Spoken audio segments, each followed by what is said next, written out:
Welcome to the ObstacleDominator.com podcast featuring Beni Gifford and Brakken Crocker. Whether you want to dominate your next obstacle race or just get started in obstacle racing, you're about to discover every tactic you need to know, from gear to training to nutrition. Get the latest tips from the trenches, get your questions answered, and show up at your next obstacle race ready to dominate. And now, here's Beni and Brakken.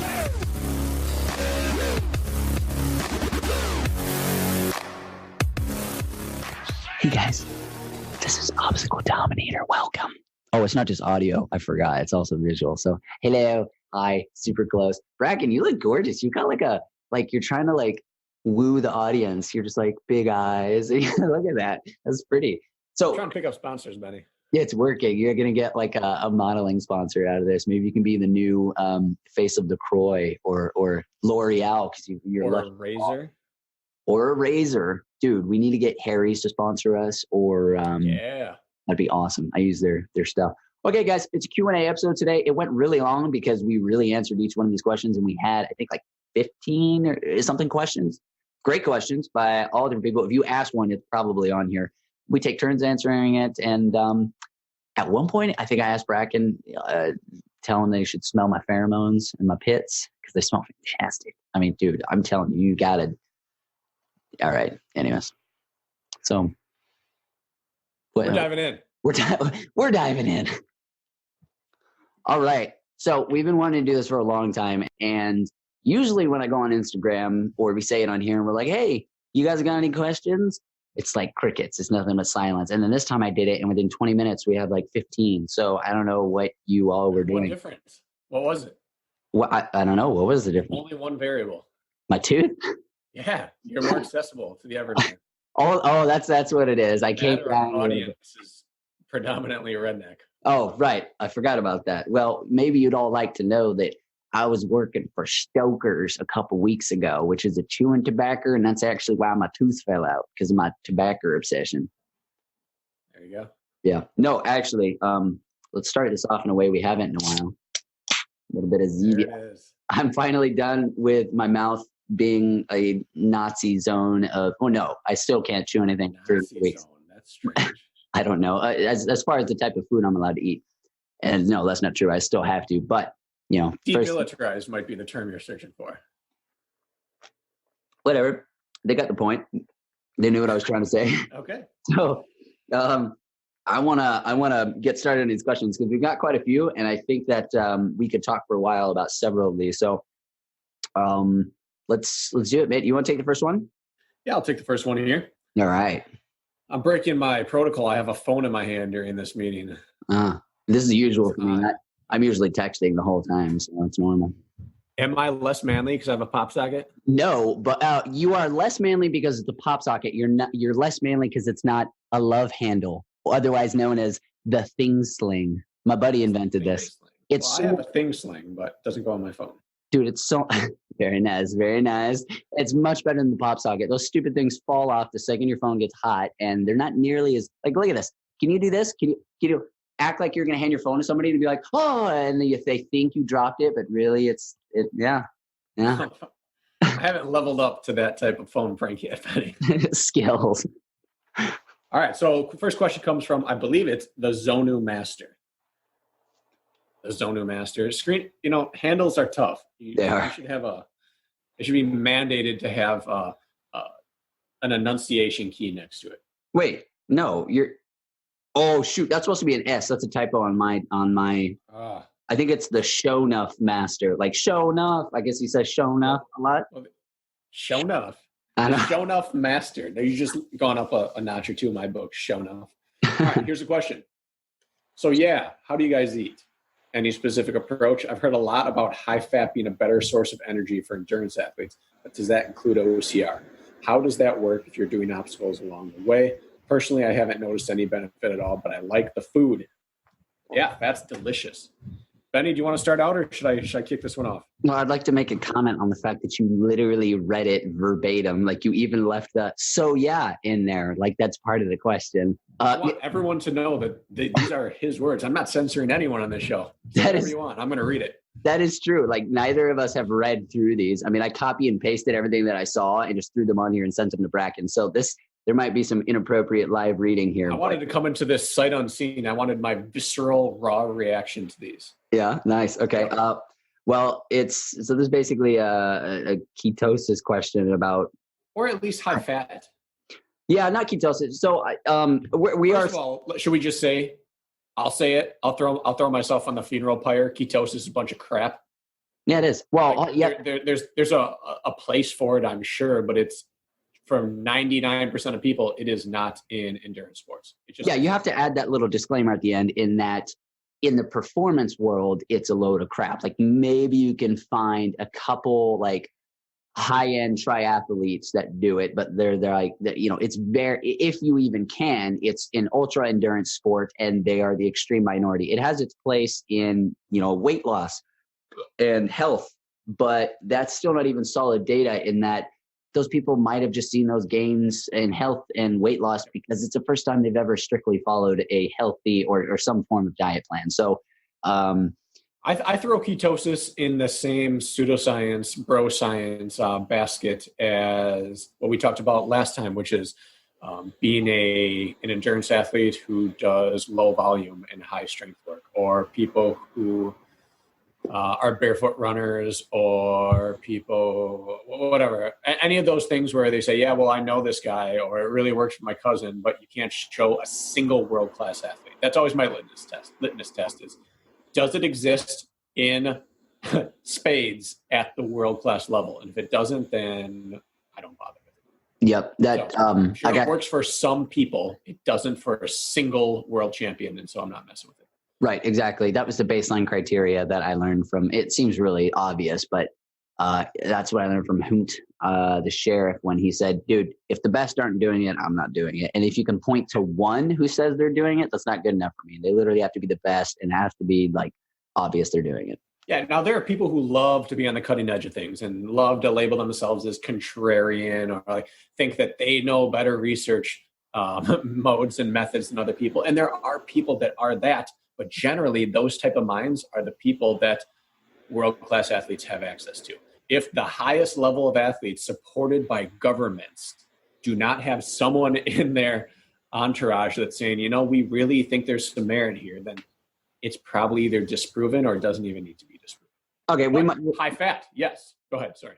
No, I was about to say, let's move on from ketosis because we're attacking a tiny angle of his question. Yeah. But yes, high fat, I mean, we are at our core in endurance sport. Like our short course is still a 15 to 20 minute race, which is not even close to considered short course in anything other than endurance sports. So even though we are in such a high heart rate zone, it is still endurance. And those kind of races are going to be like 90%. Well, I don't know. Brakken, we were just talking about the breakdown of the mile versus the 800 and what is like carb versus fat fueling or aerobic versus anaerobic, which is basically the same thing. So for a 15-minute race, that's even at an extremely high heart rate, that is still predominantly aerobic. It is. And our sport gets funky in that we suddenly hit anaerobic exercises. And so we have much more anaerobic presence in our sport, despite the length, than almost any other sport I can think of that is endurance-based. Hold on, I want to pause you there because we always say this, and I've always wanted to get clear on this. We're doing anaerobic movements, but that does not mean we are anaerobic. Our heart rate is still aerobic. So for all intents and purposes, does it matter that I'm having to stop and lift something or jump? Because what is a 1 rep max for squat or for bench press? Is that anaerobic or aerobic? What if that's anaerobic? It's like a quick movement. Your heart rate's not up. It's not about your breathing, but your breathing. Well, if your heart rate's not up, how can it be anaerobic?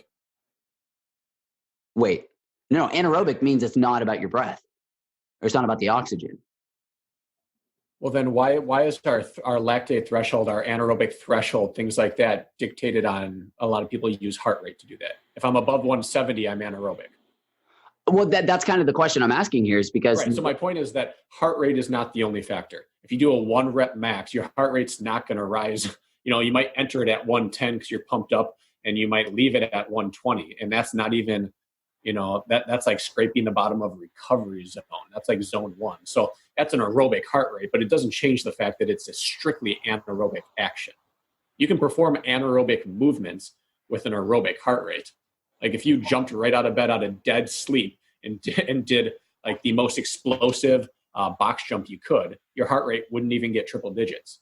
Yeah. But that doesn't mean it's not anaerobic. So my point is that during an OCR race, you can be working anaerobically the whole time and just throwing these anaerobic things like a Herc hoist, monkey bars, box jumps in a stadium race, those kind of things. So we have more need for carbohydrates than other endurance athletes do. But at the end of the day, if you're an athlete, you need carb, but you also need good fat in your diet, I believe. So yeah, I eat what I would consider a high carb and high fat diet. And I would never consider myself to be a dietitian because I'm not, nor would I consider myself to be an expert on it. But I do know solely through trial and error and my limited amount of research what has worked best for me. I won't say I know what works for me better than anything else, but of all the things I've tried, I found that I have to eat carbs. Otherwise, I suffer in workouts and I suffer in races. And I have to have a decently high-fat diet in order to, I feel like I sleep and recover better when I do it, and I feel like I'm just a better endurance machine when I do that. Cool. I like that. I'm the same. I'm a high-fat, high-carb, high-sugar athlete. Now, the sugars are, they're not refined sugars. It's like I eat a ton of honey. I eat a lot of fruit. I don't really eat a ton of processed sugars, but I have almost no processed sugar in my life, not because, I shouldn't say almost no. I have a very low percentage because I'm a salt guy, not as much of a sweet person. Give me salty foods all day. So I just tend not to reach for it. I think a way to fine tune this for yourself, because there's so many diets out there, and the reason they exist is because they work for somebody. And so what you need to do is you need to play around for yourself. There may not be some scientific algorithm that we can present to you to find exactly what it is. You can do stuff like that, but a pretty easy test is to start adjusting your diet. So I've noticed, and for the longest time, as everyone who is a consistent listener knows, poopy pants has been my biggest issue with high intensity races. And I've always thought, what the hell? Am I eating too many carbs? Am I nervous? What the hell is going on? And yeah, I found out I was eating way too many carbs leading up to the race. I would start downing apple juice and orange juice and like trying to hit all three different types of carbs. And I think I was just overdosing on each one. And so it resulted in that. And so that is how I fine tuned for me. It was my level of poopy pants on where I should eat as far as carbs go. And then I did the same thing with fat. And I did the same thing with protein. Have you, Ben, did you ever, no, it's because I'm about to ask you about Ben Greenfield. Did you ever hear the episode?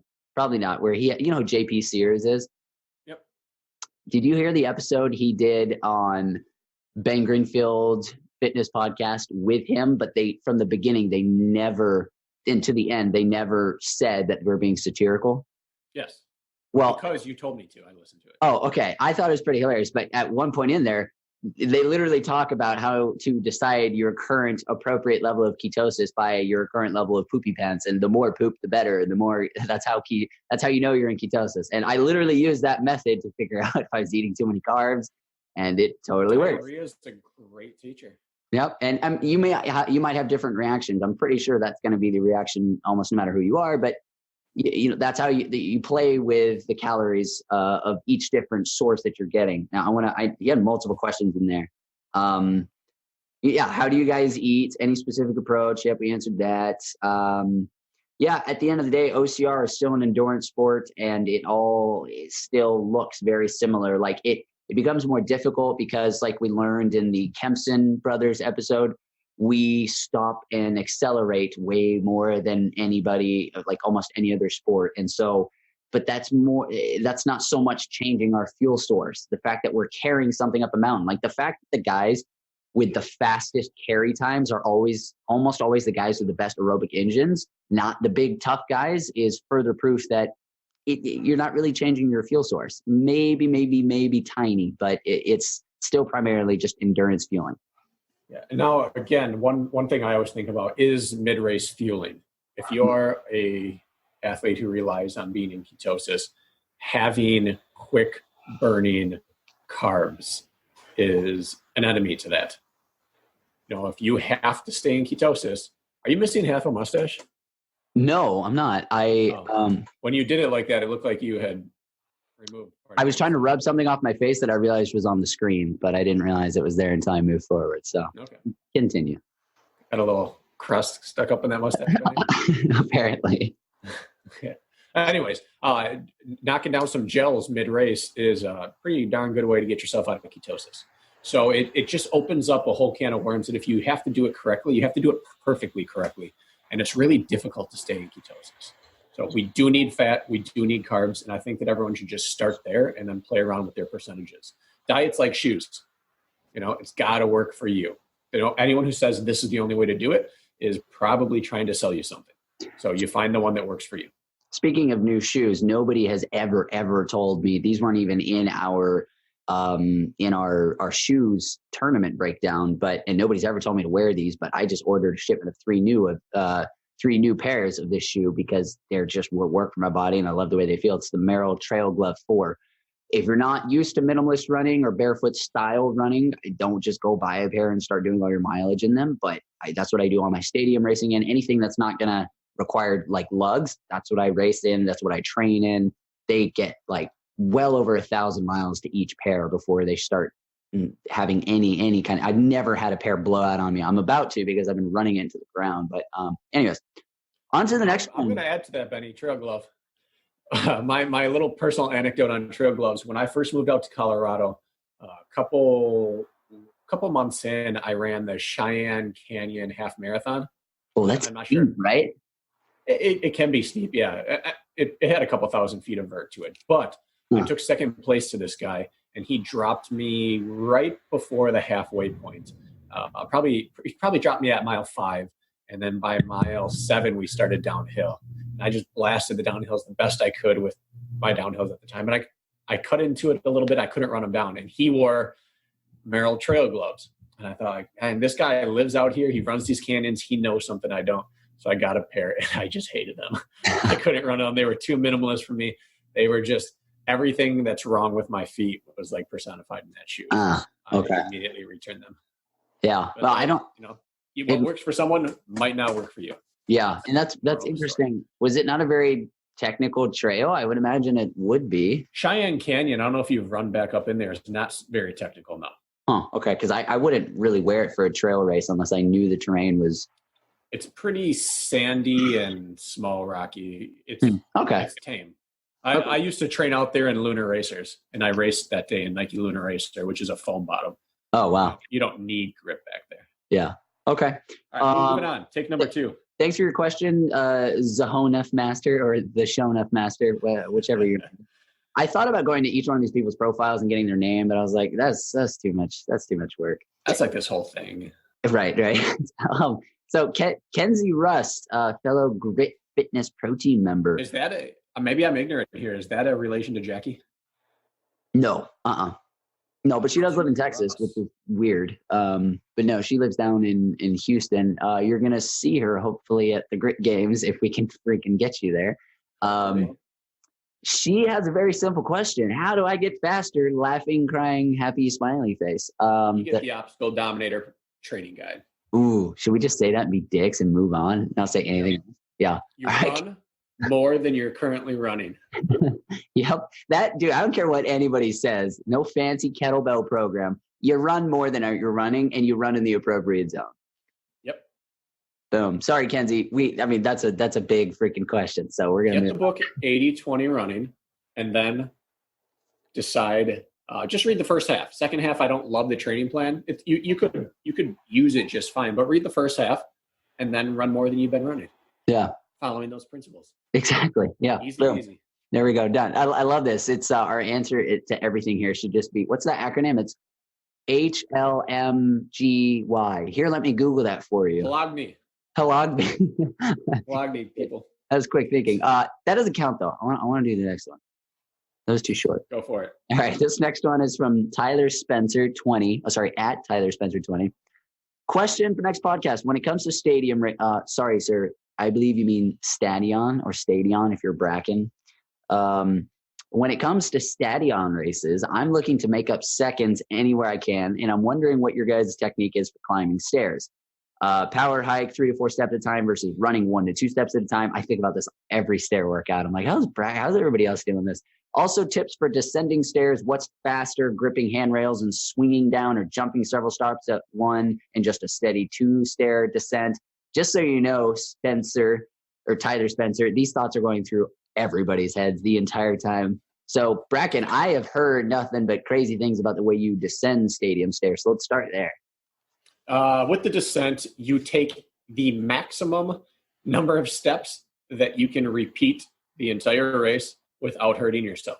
That's not what I've heard or watched you do. What are you talking about? I've watched you throw your body over and over, and all you do, well, I guess that's kind of the same thing what you just said, but you throw your body and just catch yourself with the railing over and over. Like going down a rail that I can touch left and right. Yeah, I kind of launch out, grab it, and like use it like a parallel bar. But again, it's the maximum sustainable. I can do that for a staircase or two, and then I start to really take a beating from that. But there aren't too many of those. When I get down in the bleachers, then I'm taking 3 or 4, sometimes 2 or 3, whatever I can keep through that section. I don't take any crazy chances. If it looks crazy, it's because it's been practiced to the point where it's normal. Yeah. It's going to be my same answer for upstairs. I think that hills are the places that people don't realize when they're burning too many matches. And I consider stairs hills. So the same way you wouldn't sprint up the first climb in Killington, you shouldn't bound up the first 4 steps in a stadium race and then power hike the last half of the race because you're just giving away time. I think you pick your maximum sustainable cadence and you keep that until you can't any longer. I like that. And I am all about trying to make things extremely simple and actionable, like action steppable.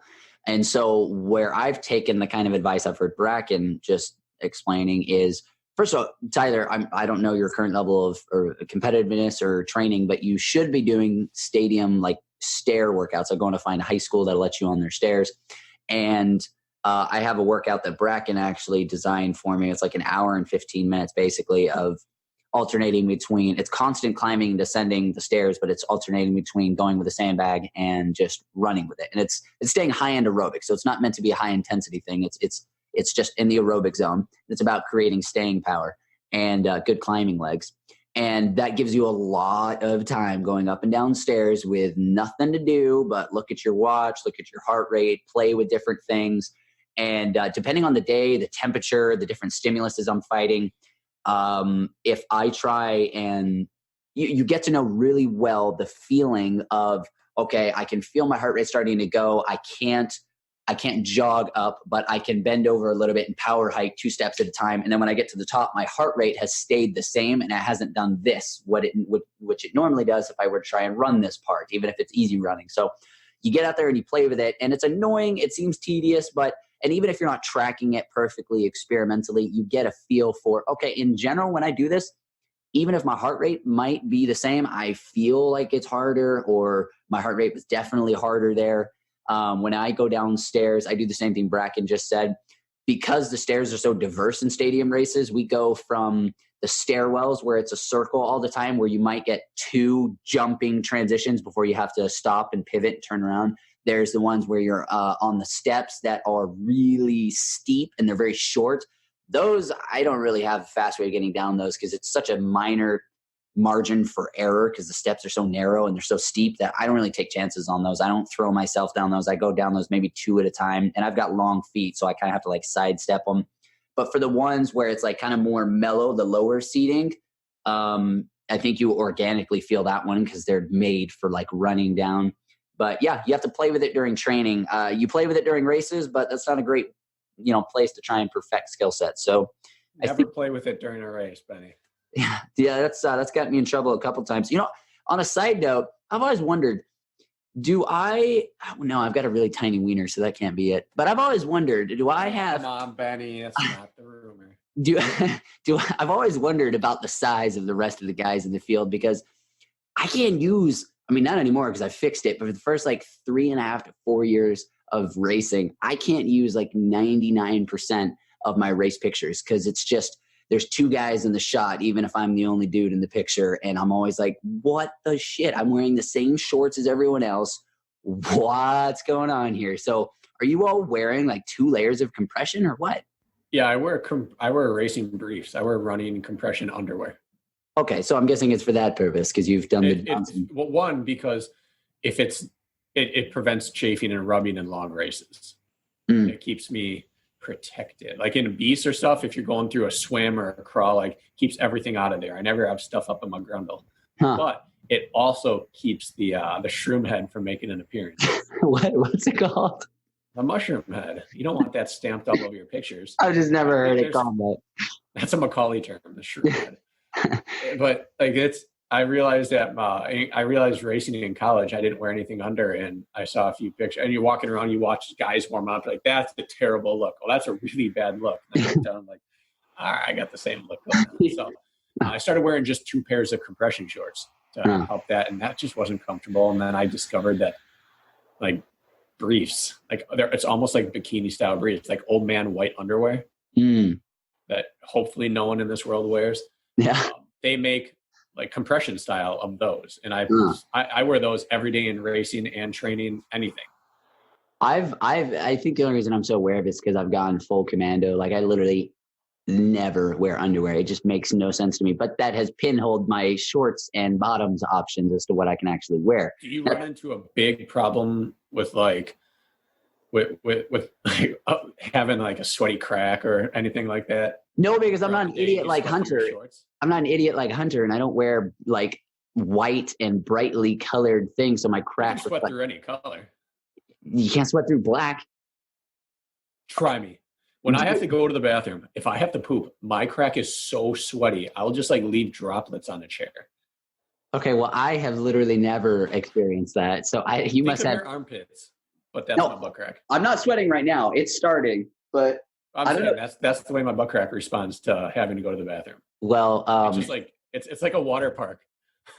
Someone starts climbing up the ladder, and right away, whoosh! By the way, lubricating the slide. You know how you were talking about how the briefs make it so you don't chafe and things? Mm-hmm. You know what also does that, Brakken, that naturally grows in your body? Hair. I have never chafed in my entire life, and I've never understood chafing. And I realized it's because all you freaking Justin Bieber 12-year-olds shave your junk. All right, we don't need to bring 12-year-olds into this. However, there are people have chafed for years and decades, way before manscaping became a thing. So I'm trying to make it about a repetitive motion long enough, you chafe. The other thing is that I am one of those people, when I sweat, I get the salt deposits all over. You ever get that? You get like white lines on your skin after you sweat a ton? No. So I lose a lot of sodium in my sweat. And so that becomes a chafe place. So like my armpits on the back of it chafes when I do longer events. If I'm running longer than 60 minutes, I got to have to throw some Body Glide on there. So anywhere I sweat will get a salt deposit, and then that rubs. My mother was born like 15 miles from the Dead Sea in Israel. So I think I just innately have like permanent salt stores in my body. You know, I was actually... That's like saying ketosis is the only way to... No. There's actually some legitimacy to the joke I was just making. And that different ethnicities, because of, I don't know, the evolution of the past few hundred years, there have been the specific example was when slaves were brought over from Africa, the something about the voyage or the couple hundred years, I don't know the time frame historically, whatever, but it like taught their bodies to, I don't remember if it might be the opposite of what I'm saying, to hold onto salt better or to let salt out easier because they didn't need as much or something. And so it's resulted in, you can trace back, I forget what the variables are, but it's like certain ethnicities don't need salt as much and they retain it better. Some need salt more in their diet because of their ethnicity. So I was joking about the Dead Sea thing, but I definitely think that's a part of it is my background comes from, I don't know. You're super white. You're not quoting slavery. That's where your background is. Quoting slavery. Yeah. He's one of my favorite guys, you know. No, I'm saying, I hope you're not claiming slavery is why you're. No, that's why I don't sweat. Way back to being enslaved by the Egyptians thousands of years ago or hundreds of years. I know nothing about historical timelines. So, all right. Well, Tyler, I think more or less we answered your question. Yeah, Beni nailed it. Just to reiterate, it is time spent on feet in practice. So any type of quality run you would normally do, interval, fartlek, tempo, you can do on stairs. You do the same thing, but up and down stairs. Any type of aerobic run, you can do the same thing on stairs. And like Beni said, You spend enough time doing that, you have nothing to do but watch your heart rate, watch your pace, and try different techniques, and you find out your best technique. Ooh, just for a little ginger snap stab before we move on from this question, that workout that I didn't really describe, but I briefly described about switching between running upstairs and downstairs and carrying to stay back up and downstairs, that's basically the only difference that I did in between my stadium race before Dallas, and that was the race where Jack was supposed to kick my ass, and I beat Jack in the tallest. Oh, Jack. Yeah. I beat Jack as well. I had a hand in that. Oh, yes, true. Yes, you did, sir. I was like, well, it's understood that you If I wrote the workout and you performed the workout, no. I have some small, tiny percentage of slapping Jack. That's like Diaz walking up to Hunter and being like, all right, give me half your prize money, boy, because I taught you how to run. Can you give me some piece of his soul, of the ginger soul? That's all I want. Yeah, I think I could bottle that up for you and get that over. The end cap on that is I want to say that in the start of a stadium race, I rarely pass anyone up the first flight or two of stairs. And I usually have people nipping at my heels until we get to the first carry or we get to the flat afterwards. But generally, most people start off the stairs way too quickly, and you just pay for that. So I would say I tried to hold back my first couple staircases and then hurt the rest of the time. I think a lot of people put themselves into debt too early. So I think the worst thing you can do on stairs is attack them from the start. Yeah, I think I had to have an extreme example of that to really get the point driven home. But it was on Broken Skull Challenge when I really had this driven home, and I was doing the Skull Buster, but it was the team version. So I literally was doing half of the Skull Buster, which is even less than normal. And I thought, okay, I don't have to pace myself. It's half of the Skull Buster, and I paid for it. I went too fast on the log carry, and I'm pretty sure I set the record on the log carry time, but I also then walked the 8 steps to the next obstacle instead of running like everyone else. So this is our version of a short course in the Spartan race. It doesn't matter. It's still a long ass race, and you can't burn matches right off the bat. So Brakken, next one. Spartan Dave 3. I'm always interested when these people have numbers in there in any type of username or handle or email address. We had Tyler C. Spencer 20. Yeah. What's the 20? What's the 3 for Dave? Spartan Dave 3. Do you think elites and age groups should Spartan up and not be allowed to use the railings as leverage for the Herc hoist? There's no other obstacle that you can really get assistance on like you can for the Herc hoist. I think it would make it a bit more exciting. Oh, I see both sides to it. Spartan Dave 3. I think that that's not true. I think that on the walls, you can use your feet to scrabble up. On the Z wall, you can hook your arm or leg around the post to get around it. For the bucket, you can flip it any way you want it. For the, I don't know. I see what you're saying. I think that, the easiest way is just say no one can touch any part of the fence. But I think that they allow it because it's a weight issue. That it doesn't matter how strong you. Alec Blennis is my example.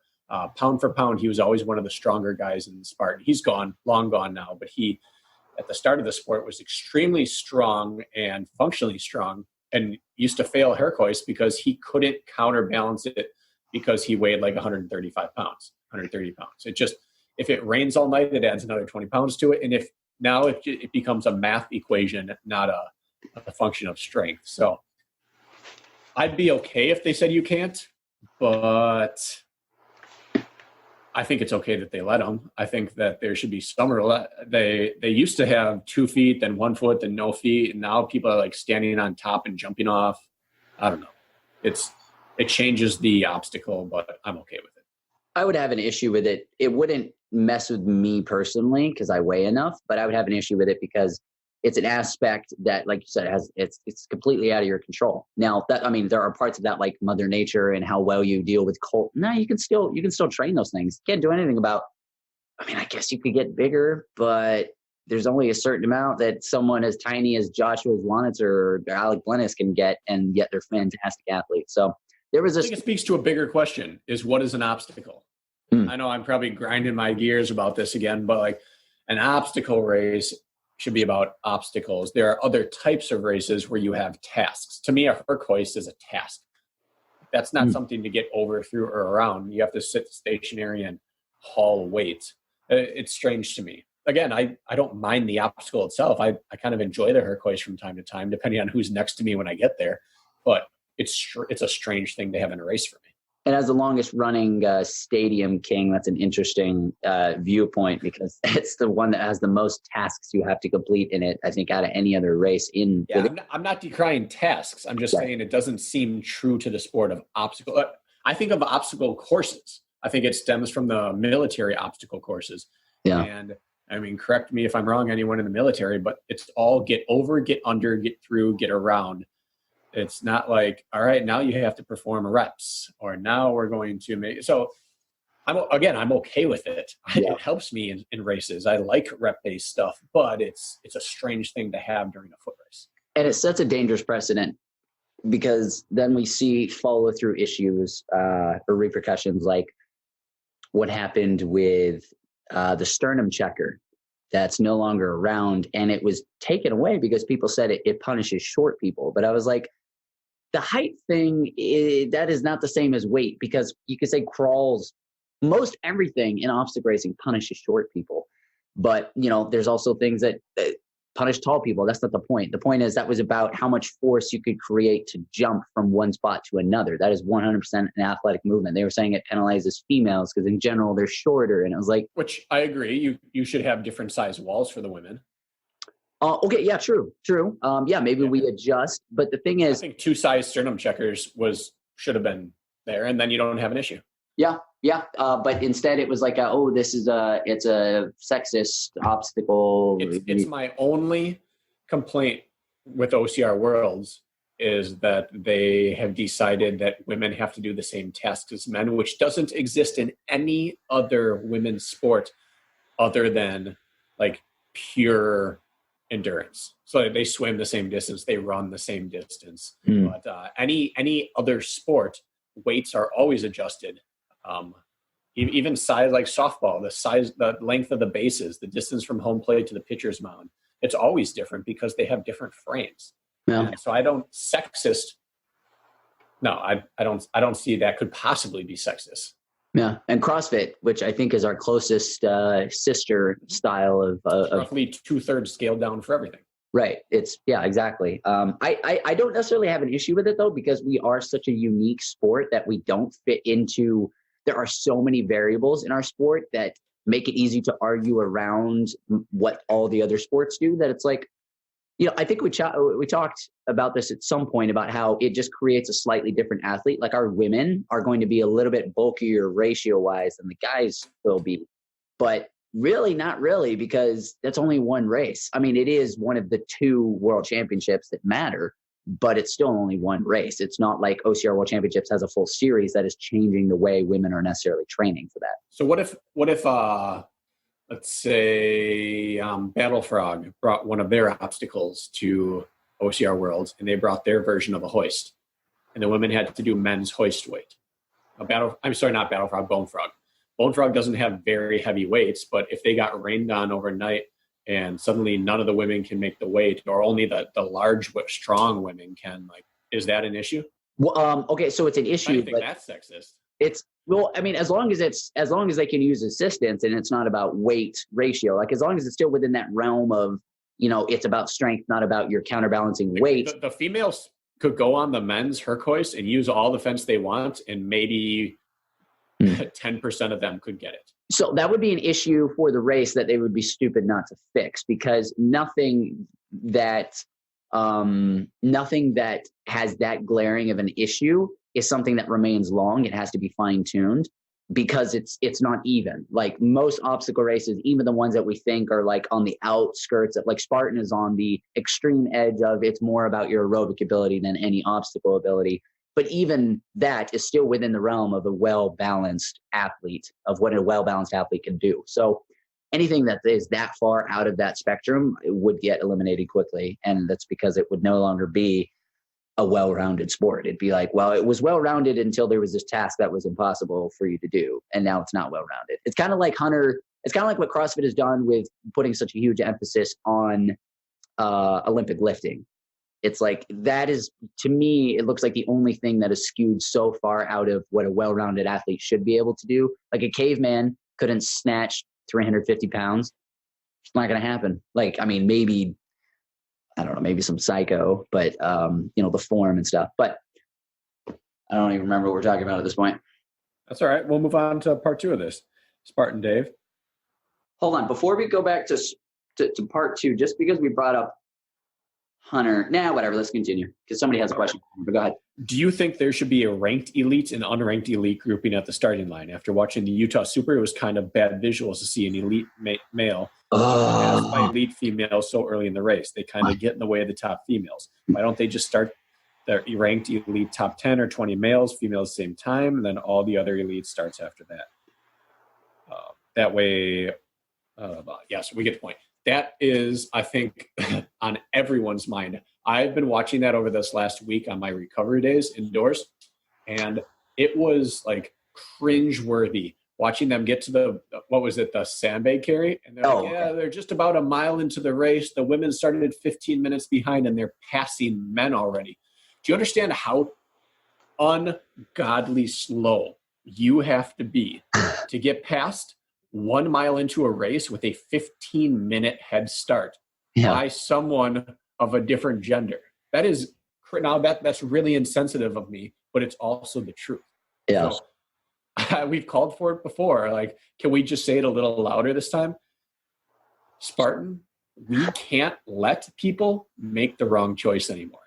Like, people should be embarrassed, but they're not. There were like 100 people passed in the first 4 miles. So the men are going to continually make the wrong choice to be in the wrong wave. So Spartan, let's take that decision away from them. Pro men, limit it to 50 people or less. Pro women, 50 people or less. And then elite men, then elite women. But a woman should never have to be going around a guy. And I would take it a step farther. I've been talking about that pro card for years, but there should be some pro designation. To be in that wave, you cannot be chicked. Now, I don't care if they beat your time because stuff happens in OCR. You could do 180 burpees, you could get injured or whatever. But if a woman physically passes you in a race, that should be strike 1, and you're back to the elite wave. And then you have to earn your way back in. Like, there is no circumstance ever where you should be being caught from 15 minutes down by the women if you are an elite pro man. So let's just separate it out. Let's make it the people who are a part of the point series, people who are ranked top 20 or 30 in the world or in the sport, let them race for the money and the points. And the next wave, the people who are super competitive but not faster than the women, they can race each other. It was crazy how many times women had to take a bad route. Rhea had to run through scrub on camera. Lindsay had to run through scrub grass on camera when there was a beaten down path that she couldn't take down a hill because there's a guy in her way. Did you see the barbed wire crawl? Yep. Yeah. That's where I got cringy. There were 2 very distinct beaten down paths, which were really important here because it was like long, thick grass in your face in the prime spots where the barbed wire is the highest. And they're just sitting there with their faces in a dude's ass because they can't get around him. I was like, this looks so bad. And Lindsay had a terrible wipeout. Like, hopefully Lindsay took one for the entire team of women where she had a bad crash because a man got in her way on the spear throw and she went down hard and was like moaning in pain while doing burpees. Wait. I didn't think a man got in her way. I thought if you look at the shot, she's running over to the burpee pit. You're talking about after she misses her spear, right? Yeah, it looked like there was someone's rope who had pulled his rope out and thrown it behind him, and then it like yanked and she went down. Now, I could be wrong about that, but the fact that a man even forced her over onto the rocky terrain rather than the one path that you're supposed to take out of there. Okay. Now, one, it was kind of a poorly set up spear area. There wasn't room for you to run by and throw a spear at the same time. But a man was in her way, 15 minutes ahead of her and got in her way, and she went down hard. So, like, Lindsay is the sweetest, nicest person in the world. Hopefully that she took this, which she didn't deserve, and it does some good for the sport. There should never be that situation ever again.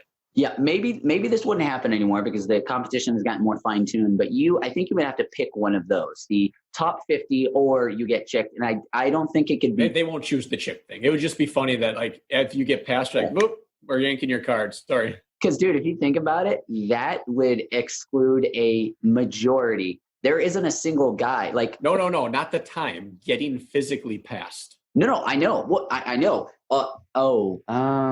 You're right. You've never been passed by a girl in a race. No, I have. My second race was at Wintergreen. The Cooper there, and Corinna passed me.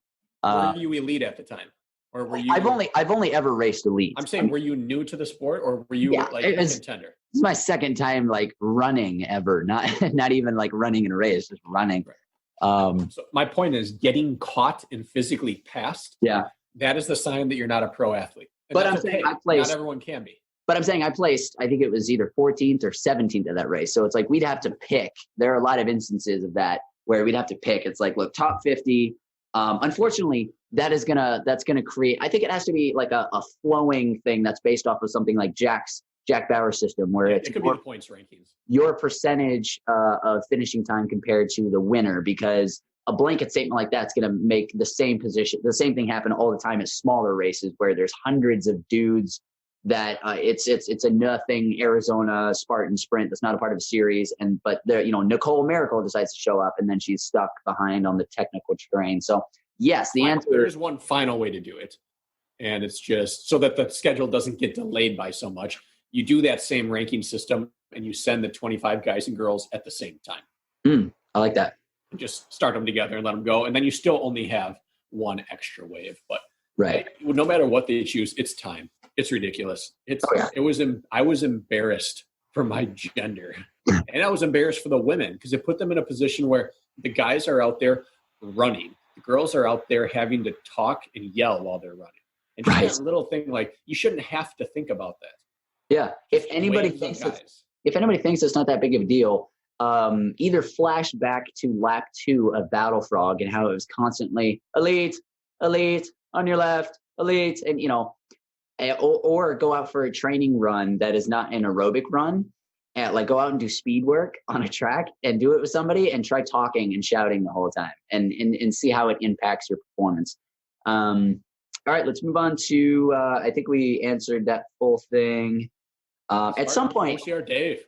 Hold on, before we move on to OCR Dave, we're gonna have to pick up speed here because we've got so many of these. But I do want to ask this because I think this has been said 1,000 times in the way we just did and a call to action to the races.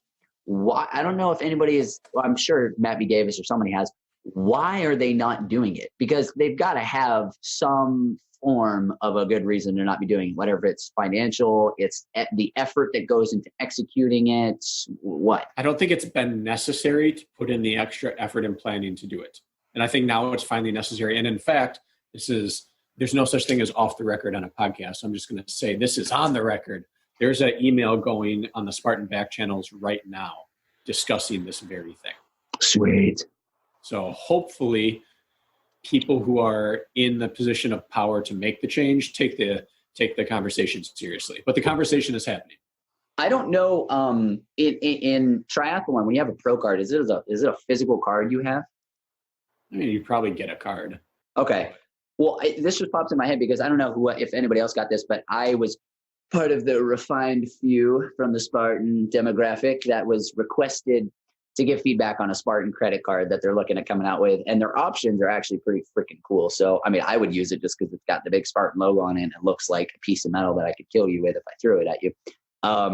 But it sounds like we should, I wish I would have, through all of the little feedback boxes, just said pro card. We don't care about a credit card. We want a pro card. We've been asking for a pro card for years. We don't care about a credit card. But that's what makes me think there's still a business before they're a sport. Like when it comes down to pro cards have a fee. You have to pay a fee for your triathlon pro card.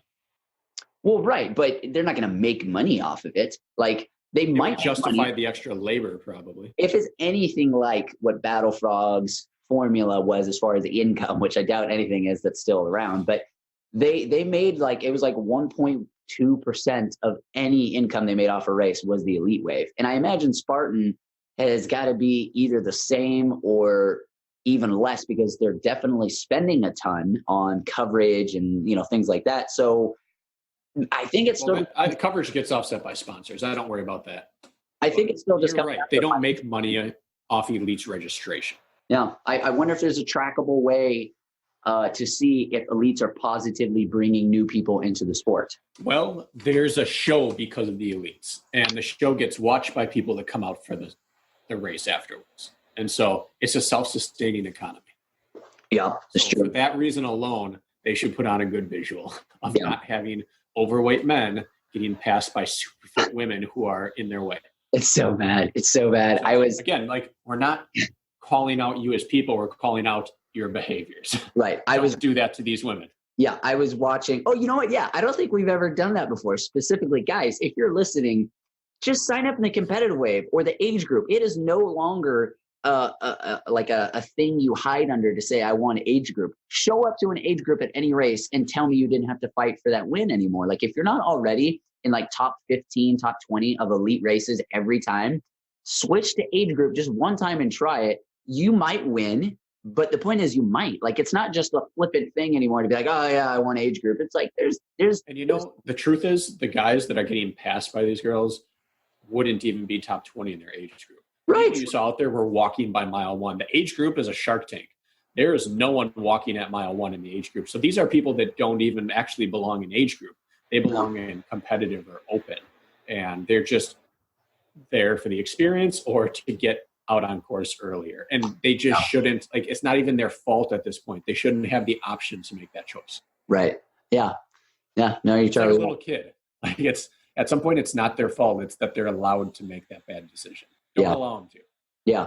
Hold up. Before we move on here, I just registered for North American Championships in a couple weeks. And as I was registering, I saw a reminder of you have to race the same division across all events throughout the weekend.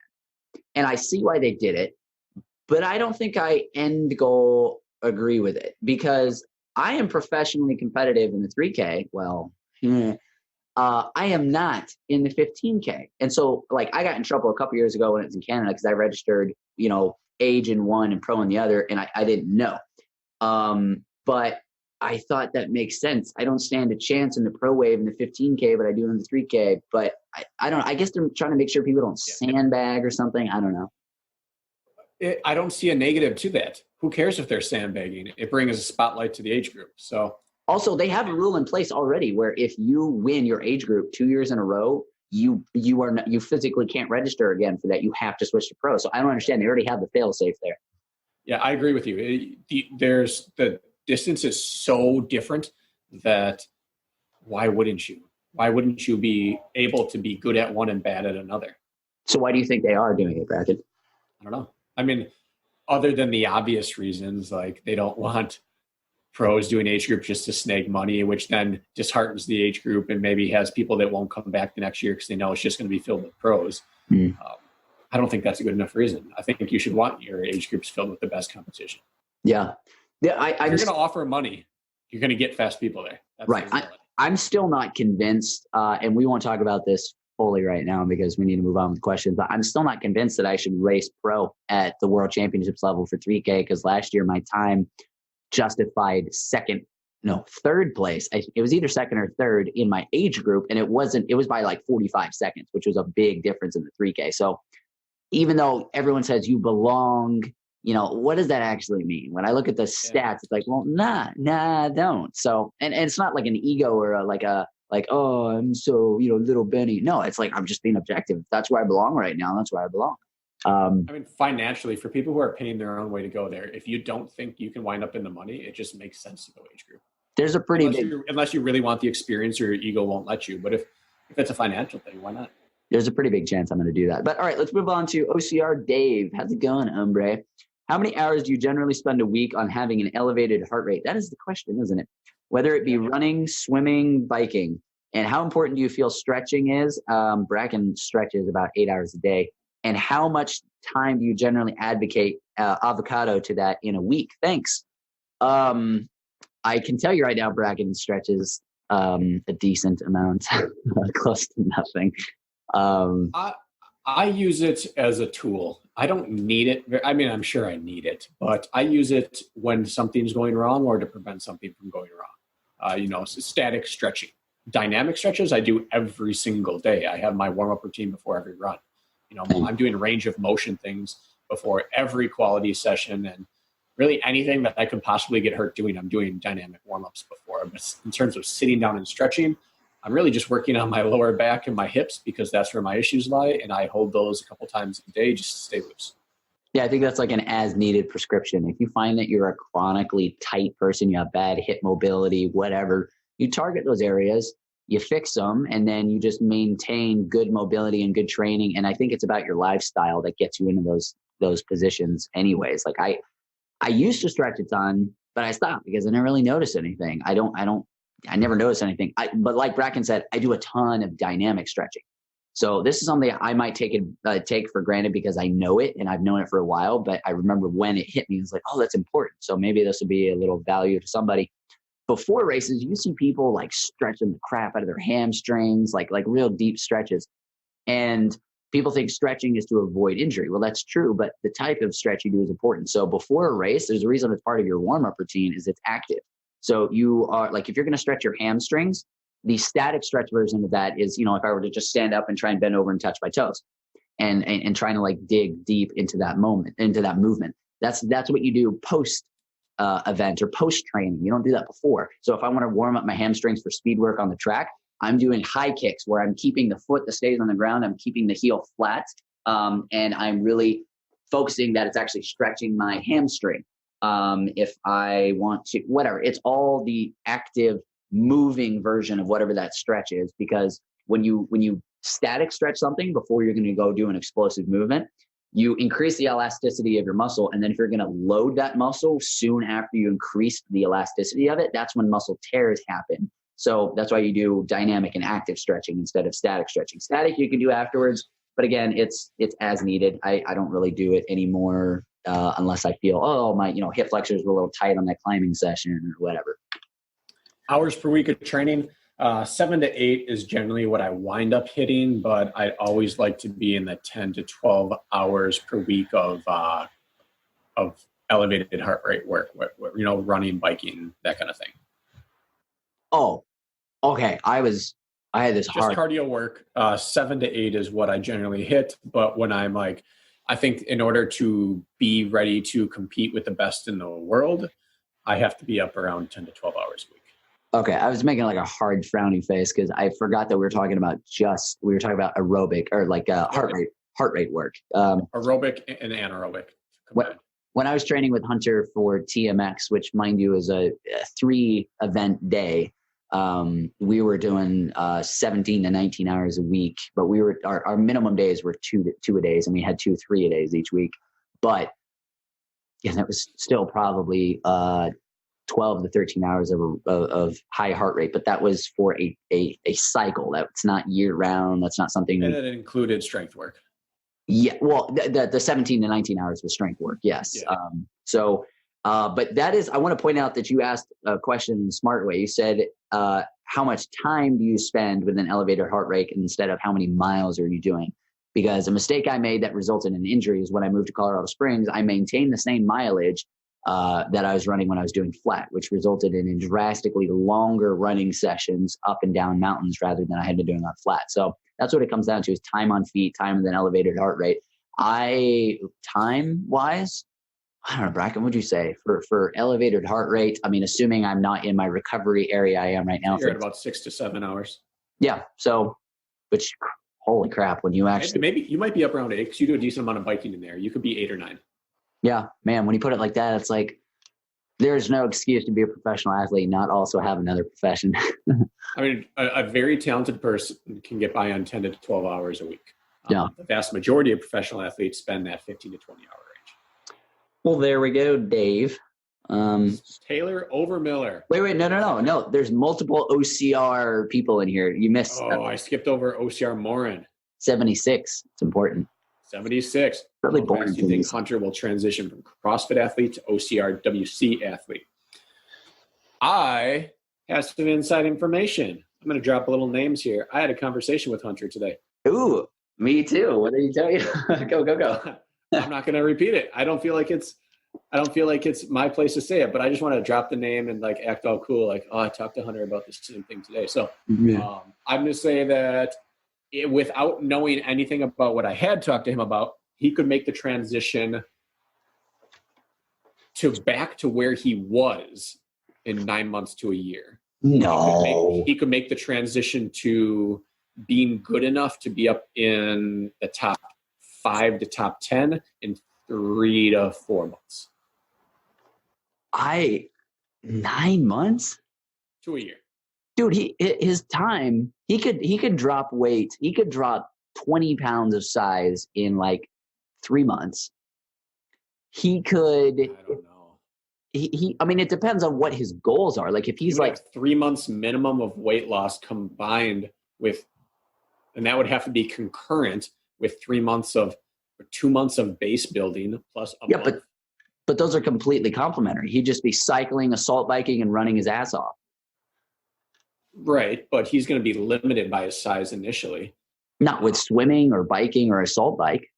Yeah, but that's not going to correlate in a one-to-one. To get back to where he was, where he's a threat to go top 3 to 5 at any world championship and a threat to win basically any non-beast race, I think it would take him 9 months. I think that to be competitive, it would take him 3 to 4 months. Okay. And that's not a knock on Hunter. That's a compliment to how good the sport is right now. We just saw Cody Moat take 6th place at a mountain super in the state that he lives in at the altitude he lives in. Like that doesn't happen. The sport is not what it used to be.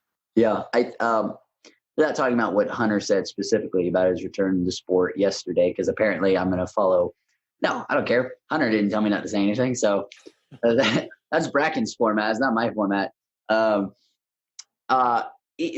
does this all the time though. So take it with a freaking grain of salt. He switches behind those skinny minis. Man, I love CrossFit so much too. Fuck CrossFit. I'm in the gym all the time. I just can't wait to get back to those skinny minis. So fucking tomorrow he's going to call me and be like, yeah, bro, I'm so excited about coming back. But just yesterday he was like, dude, I don't know. I don't think I'm going to come back. And it's like, you just posted like a week ago that you were super excited about coming back. So he's going to end up going wherever the fun is and the competition is. And he's going to get bored as he always does with being in the gym constantly. So, I don't know. He just did a swim run and raced against Matt Kempson and remind me his name here. Schwartz. What's up? Cole Schwartz or Moralia? No. Aaron Newell. Aaron Newell. Sorry, Aaron. I no, he's picture your dirty mustache and crusty hair, and I couldn't think of your name. And he said that they came out of the 800-meter swim together, and it was a 5K run, and Aaron beat him by 21 seconds over the course of the 5K. I would love to watch that bulky body moving that fast. I mean, did you see the recent picture he posted of this was me a year ago, this is me now. He looks like a bull. Yeah. So the fact that over the course of 3 miles, he was 7 seconds per mile slower than Aaron Newell, who is a legitimate runner, is really, really good. That being said, I'm pretty sure Hunter's better at fatigued running and coming out of the water and running than Aaron is. But still, that was shocking to me. Yeah. That's surprisingly good. So he just carries a higher level of fitness than most people can. But yeah, I don't think he could. I don't think he could make OCR World podium off 3 months of training. Oh no, I don't think so either. I had to.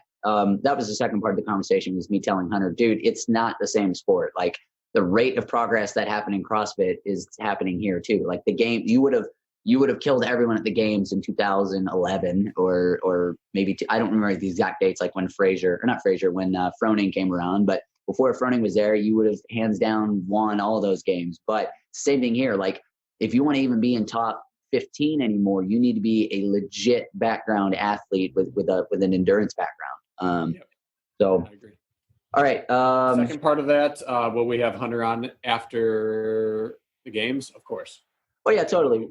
Yeah, we could have him on now, but it's like it's so close to the games that we might as well just wait until they're over. So we'll have him on right afterwards. Taylor Overmiller, I love this guy. Taylor Overmiller, apparently. This is his next question. Could Bracken share some tricks? Oh, the 5-part question. Damn it, Taylor, you cheater. Could Bracken share some tricks on how to sustainably mix the lifestyle of being a competitive athlete with being a working parent? I think the single greatest thing you can do is pick your spouse wisely. If you have a really supportive spouse who is also active and they want to do their own workouts, it limits your hours in a day, but it maximizes the acceptance of your workouts. The next best thing is the thing that I do not like, but my life is best when I work out early in the morning. So get it out of the way before the kids are up and you're golden. Do you want to give a little bit of insight into how to select your spouse wisely? You get really lucky.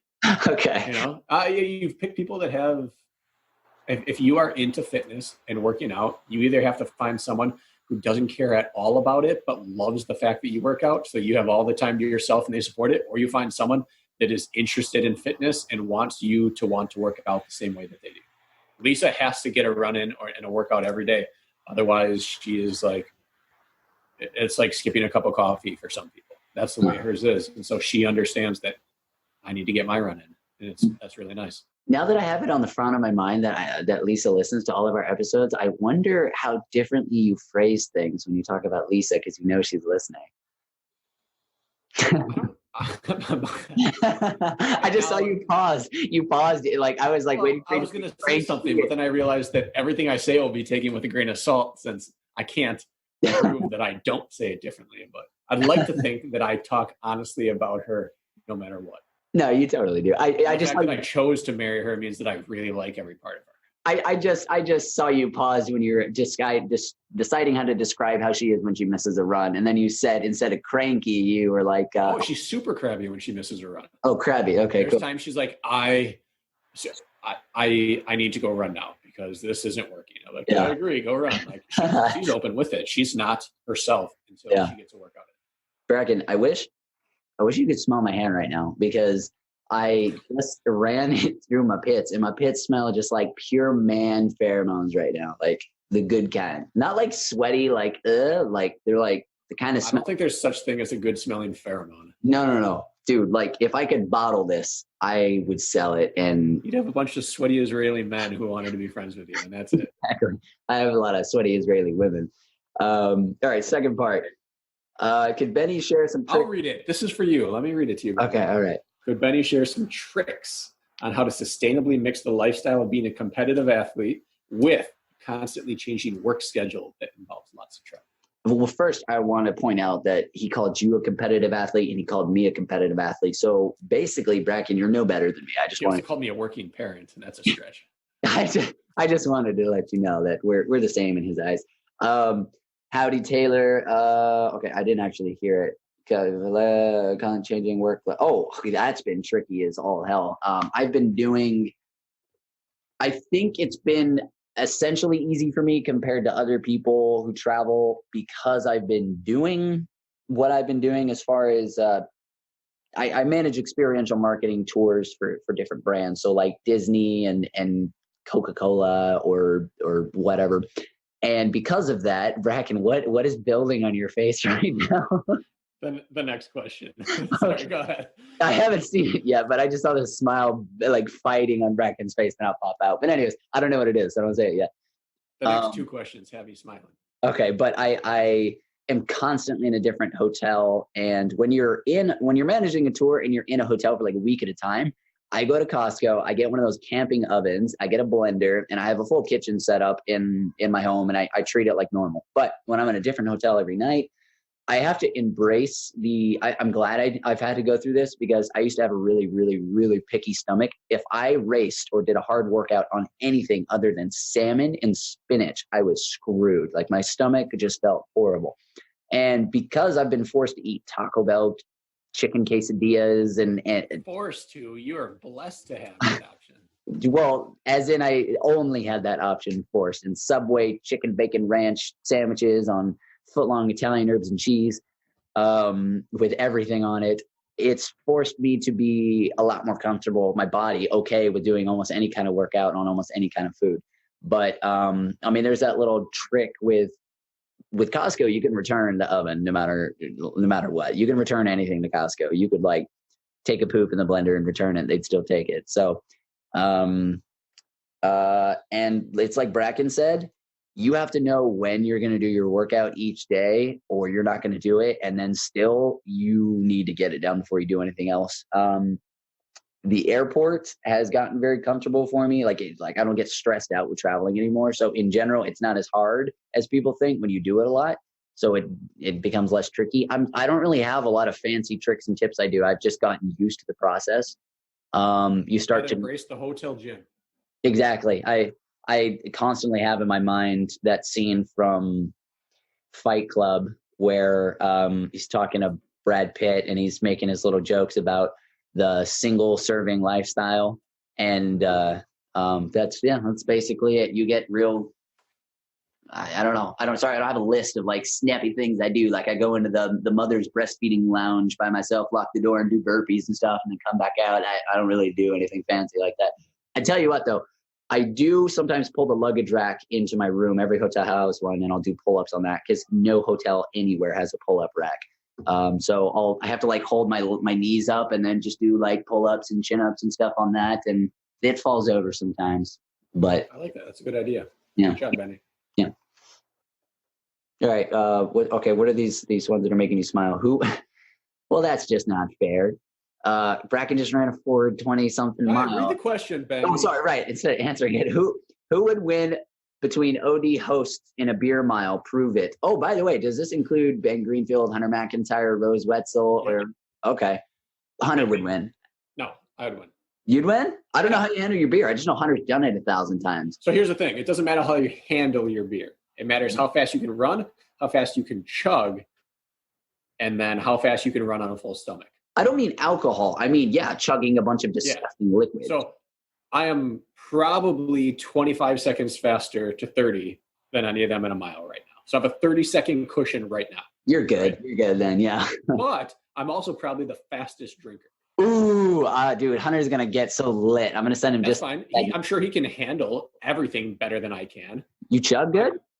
But I can just get it down very fast. Oh, yeah? You good at that? You can take it real. I'm probably going to cross the line and be an absolute mess, but I'll get it down fine. So I can get it down. Maybe he's like this otherworldly chugger.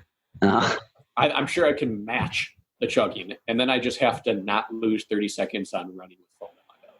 I may do this at some point in my life, but beer is absolutely disgusting. I don't drink it, and we'll let you use milk.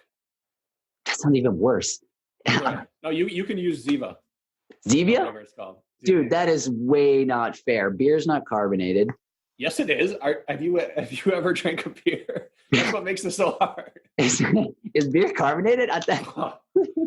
Oh, the bubbles. That's right. No. Oh, Beni. No, I remember because you know why I remember?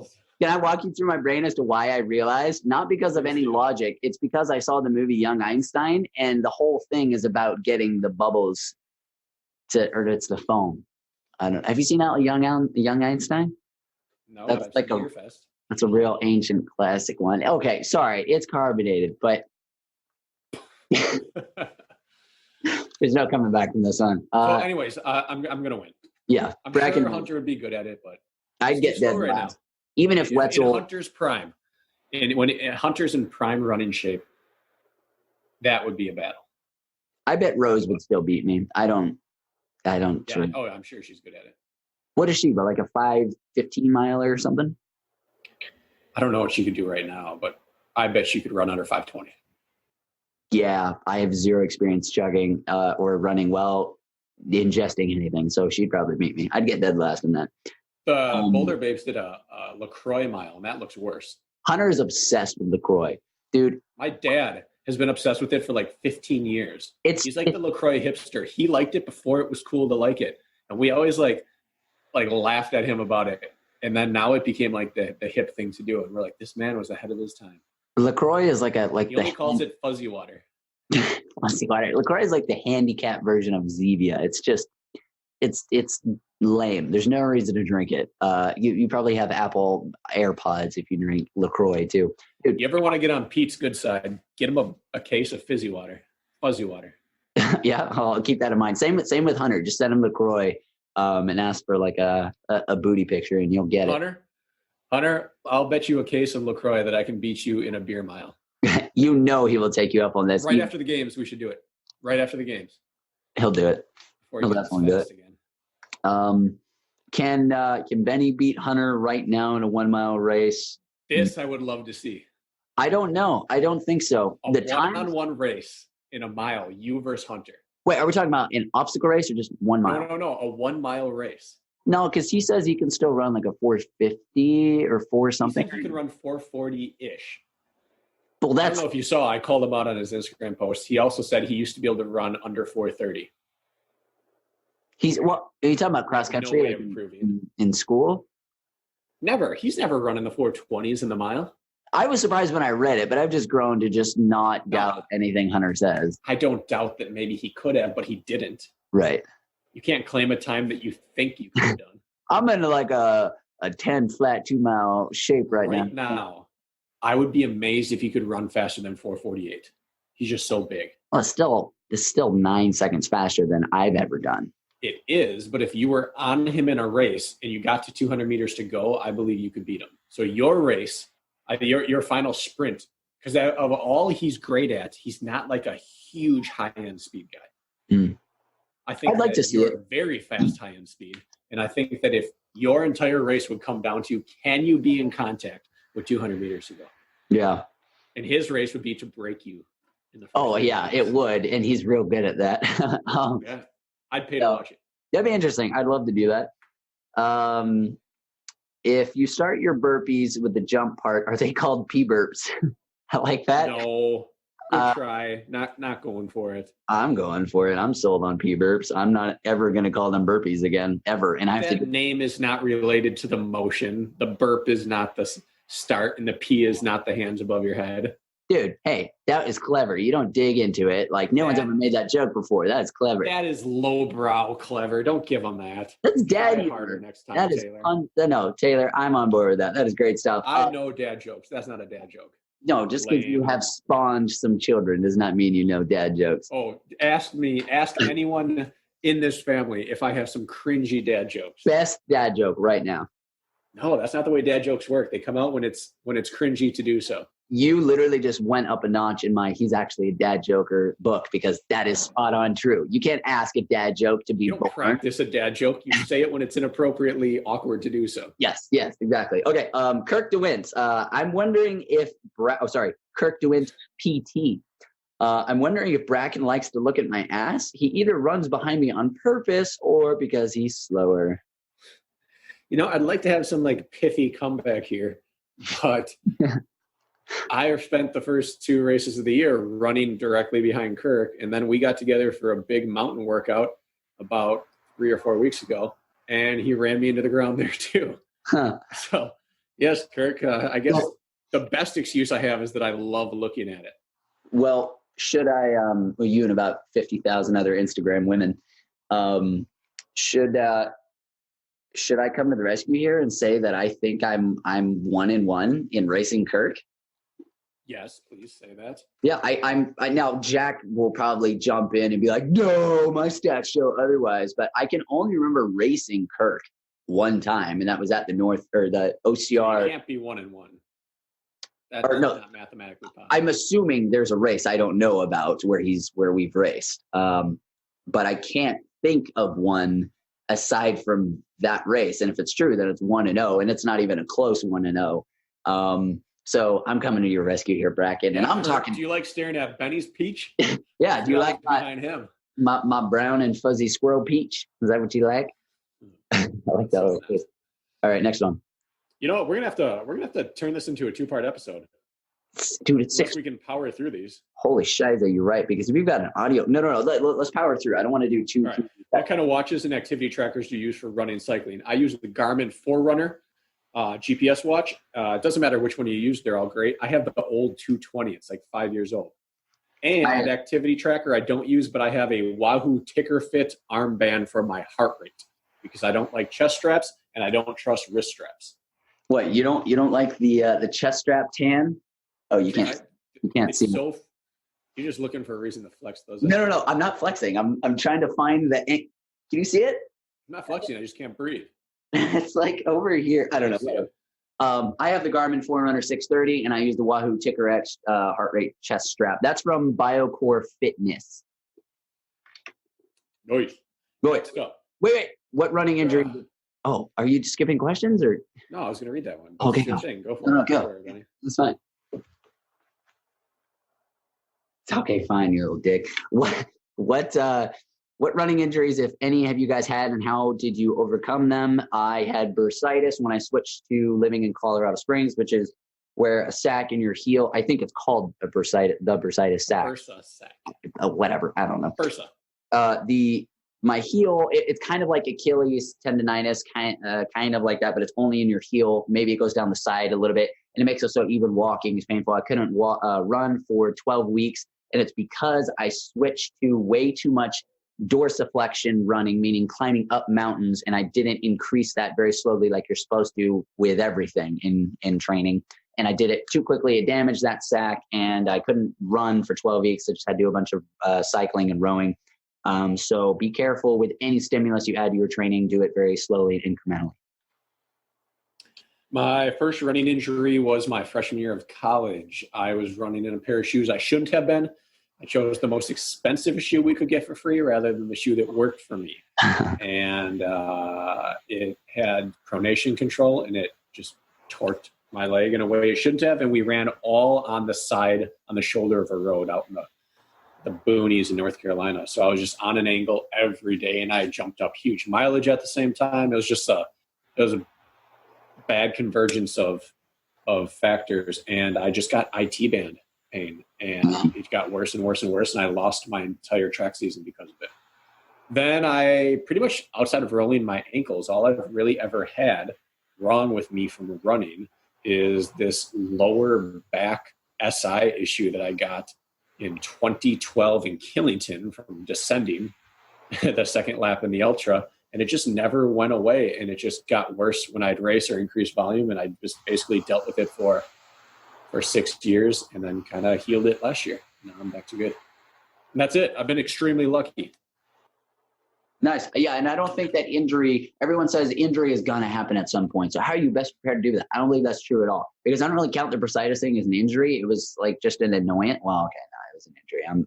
But you don't have to be injured. Injury is not something that's just a given that's going to happen in your professional career or competitive career at all. It's how intelligently you train. Like if you look at anything, everyone always has a very clear-cut reason why they got injured.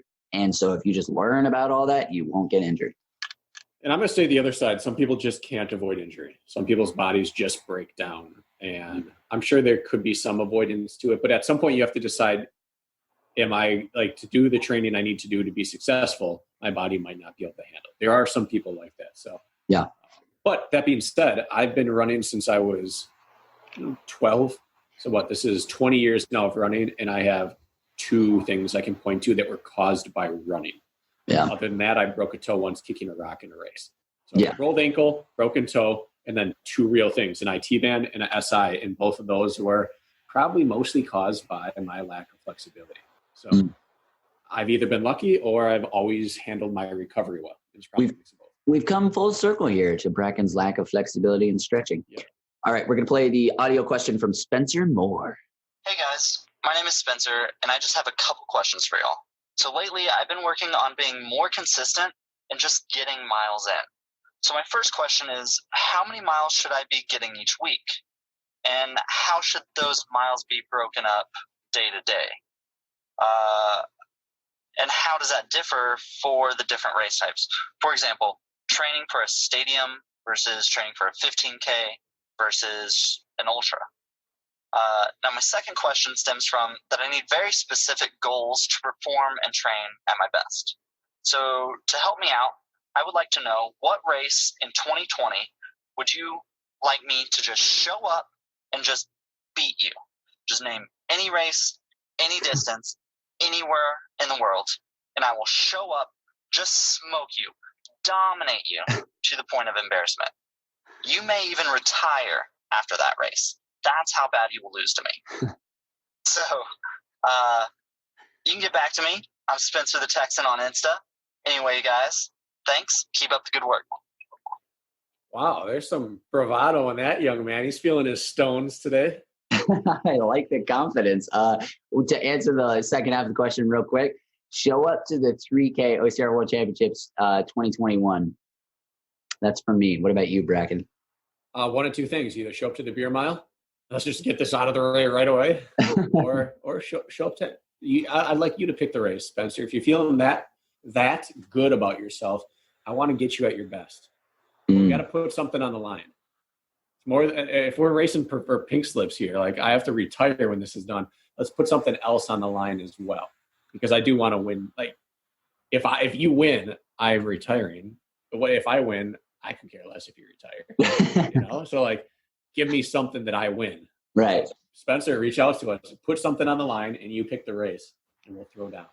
Now, for the first half, we kind of answered this earlier. It's not about miles, and I won't give you a number because I don't know your background, your current mileage, your current level of fitness, but you have to follow the basic running principles in the 80-20 running book by Matt Fitzgerald, and then you can help identify what mileage you should start running at or be running at currently and how to break those down by reading the Joe Rubio Guide to Middle Distance Running. You can go on Google and download it immediately. It's a PDF file, and he'll tell you an equation to figure out based off of like your PRs and race performances, what intensity zones you should be running in. I think he talks about in there the amount of mileage you should be running, right? But even if not, that's pretty easy to find out. Like, what have you been running? Well, you should be going up 10% in mileage. You can play with that percentage a little bit, but not much each week to stay away from any kind of injury. So I'm running roughly 40 to 50 miles a week, I think. What about you, Brakken? Oh, let's see. Right now, I have Strava up here. I'm at 37 miles so far this week. I haven't logged today's. So I'm at 43 miles this week, and it is Friday. So I have a longer work. My week's all screwed up now. I just signed up for Savage Race like 10 minutes before this. But so I'm trying to hit upper 60s, low 70s right now because I'm building for some bigger stuff. And for me, that is the type of mileage I need to be hitting right now. And I'd love to get to the 80s, but I'm not going to force it. So Beni had the perfect answer. The only thing I'd add to that is if you really need to know numbers, the easiest way to do it, I think, is to start with your quality days and your long run. So you asked stadium versus sprint or short course versus sprint versus super versus beast. Find out what your race is. So if it's a super, then your long run has to be longer than 8 miles. If it's a beast, your long run has to be at least 13 miles. You should probably be able to run 15 to 16 easy on a long run. So start there. And then from there, fill in the rest of your week and your one quality day with the mileage you can maintain while still hitting that. And then each week after that, you can move it up or down depending on that. But for beast and ultra beast, you got to have a long run. So if you're running 18 to 20 on that day and you're getting another 12 to 13 on your other quality day, your mileage is dictated by what can you run in between those days and recover and be healthy. And then those go up over time. Boom. Sexy answer.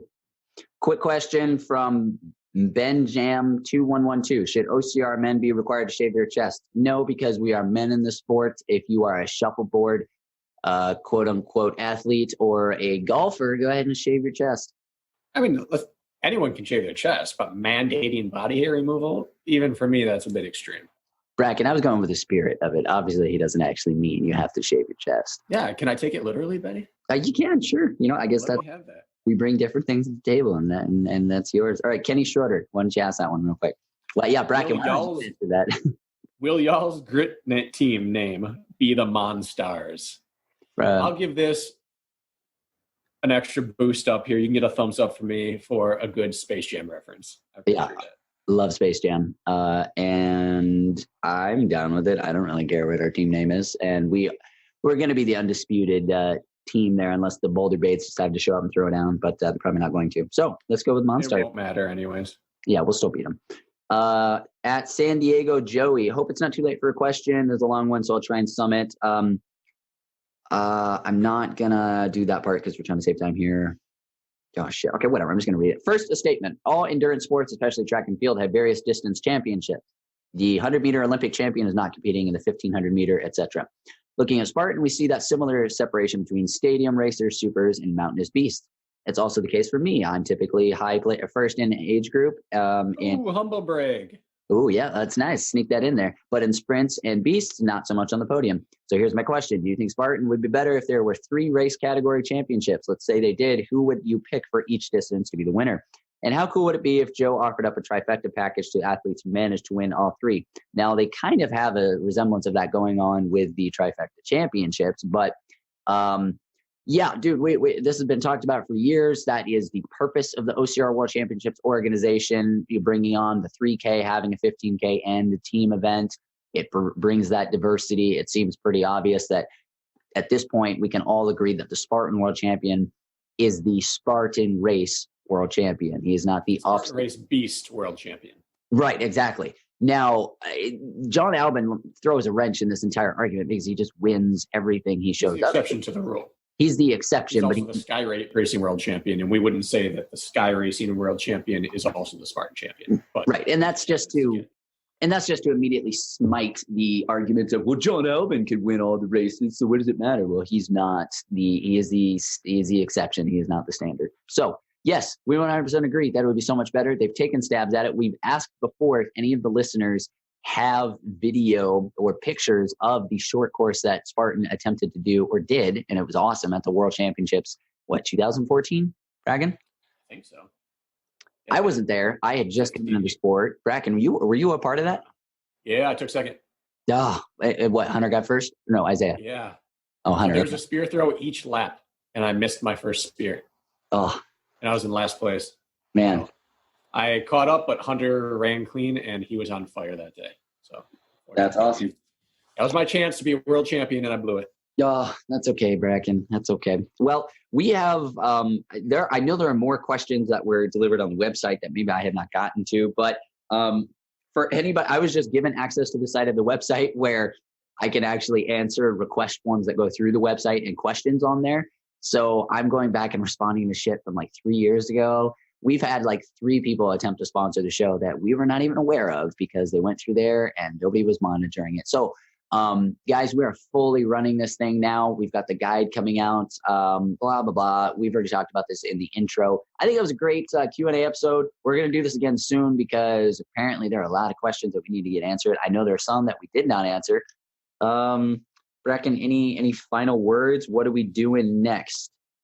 All right, so I just signed up for Savage Race tomorrow. I didn't even realize it was there until today. It's drivable for me, so I'm going to go do a Savage tomorrow. It blows up my training plans for the weekend, but we'll survive. And then, who knows, maybe even Blitz the next day. And then West Virginia and Tahoe for sure, with a potential grit game stop in between, if we can figure out the flights. Hell yeah. And that's my next race. Wait, you at Savage, you've got Ken, is Kirk going? No. Allegedly, okay. No, but Woodsy and Yuri. Okay, so you're in for one hell of a fight. There's no free place given up on the podium at that race. No. Nope. But that's good. Get out there and throw it on a little bit. Yeah, it's going to be a good race. I'm excited. I'd be lying if I said I was confident about my grip. No, you'll be fine. They've dumbed down the difficulty of the obstacles. They're still they're still harder and more tricky than Spartans, but they are not as hard as they were last year. It's okay. Well, that's reassuring. I guess it's less about the quality of the obstacles and more about the quality of the running that's going to happen in between. Okay. Well, yes, they definitely. The last really nasty course I did, I thought the whole time, I'm thankful I'm not redlining on the run. Yeah, well, this will be fun because Yuri and Woods have Yuri especially has figured out the exact equation of how hard he can push. So there's going to be no grounds given, especially with Woods being like the only guy who's really ever beaten Yuri. And I haven't run. I beat Yuri. Get out of here.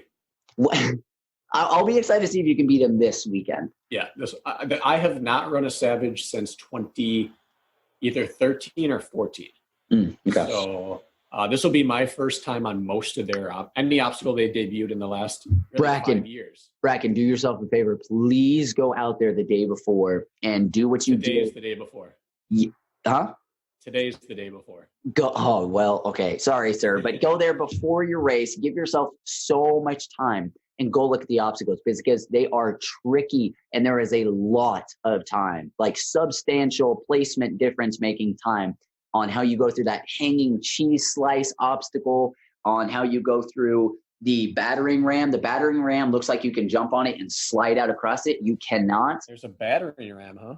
It's called battering ram, but I don't necessarily know why. But go out there and you can't touch stuff, but look at videos because, dude, I lost at least 2 positions at Savage, which was podium loss in Houston because I hadn't done these obstacles yet, and I thought I could just figure them out.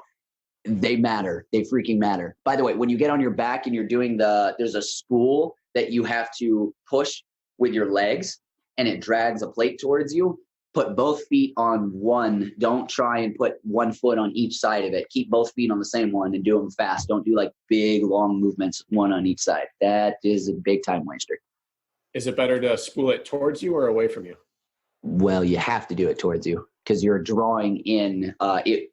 I guess it would work the other way, but no. You want to pull down. You don't want to actually. No, I'm pretty sure you have to pull it down. I don't think you can spool it pushing up.